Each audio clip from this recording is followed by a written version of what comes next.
পাঙ্গাস মাছ দিয়ে এই রেসিপিটা করেছি। কি পরিমাণে ক্রাঞ্চি হয়েছে, কি পরিমাণে ক্রিস্পি হয়েছে দেখতেই পাচ্ছেন। জি হ্যাঁ, এটা পাঙ্গাস মাছ দিয়ে আমি একটা কাটলেট তৈরি করেছি, যেটা এত বেশি মজা হয়েছে যে খেয়েছে সেই বলতে পারবে, আদারওয়াইজ আপনারা দেখে বুঝবেনই না যে এটা এত মজা হওয়া সম্ভব। জি, এখন আমি যেটা করছি, পাঙ্গাস মাছটা সিদ্ধ করে নিয়েছি মশলা দিয়ে, সেটা তো দেখতেই পাচ্ছেন। দেন আমি আলু সিদ্ধ করে আলু আর পাঙ্গাস মাছটা কাটা ছাড়িয়ে একদম ময়েস্ট করে নিয়েছি।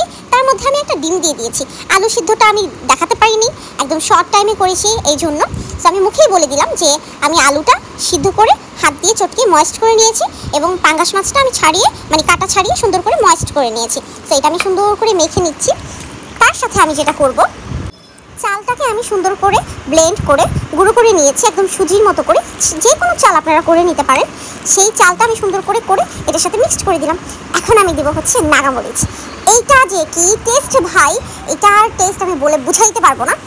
এই যে হচ্ছে আমি পুরো সম্পূর্ণ ভিডিওটা দিতে পারছিলাম না, কারণ যেহেতু ছোটো বেবি আছে আমি শর্ট করে দিয়ে দিলাম।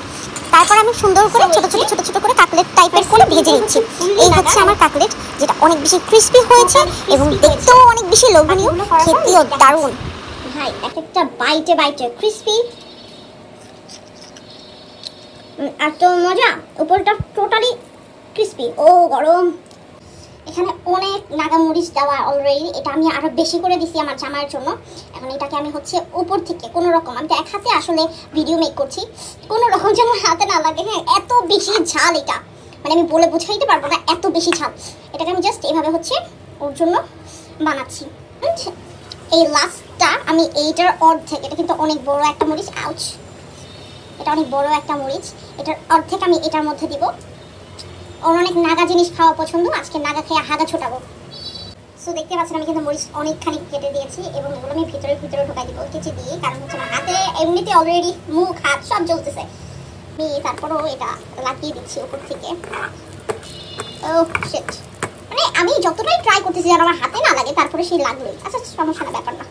মানে এটাকে আমি সুন্দর বড় একটা করে তারপর হচ্ছে সাইডে ছেড়ে দিব। ঠিক আছে, ভেঙে যাচ্ছে এক ফোন দিয়ে, মানে এক হাত দিয়ে আসলে করা যাচ্ছে না। আমি জানি ভিডিওটা দেখতে আপনাদের প্রবলেম হয়েছে, আপনারা জাস্ট বুঝে নেবেন কিভাবে এটা প্রসেস করতে হয়, দেন জাস্ট হচ্ছে ভেজে নেবেন, দ্যাটস ইট, আর কিছু না। একটা বাইট, মানে প্রতিটা বাইটে নাগা ফ্লেভার, ওহ মাথা নষ্ট, এটা কেউ বুঝবেই না এটা পাঙ্গাস মাছ দিয়ে তৈরি।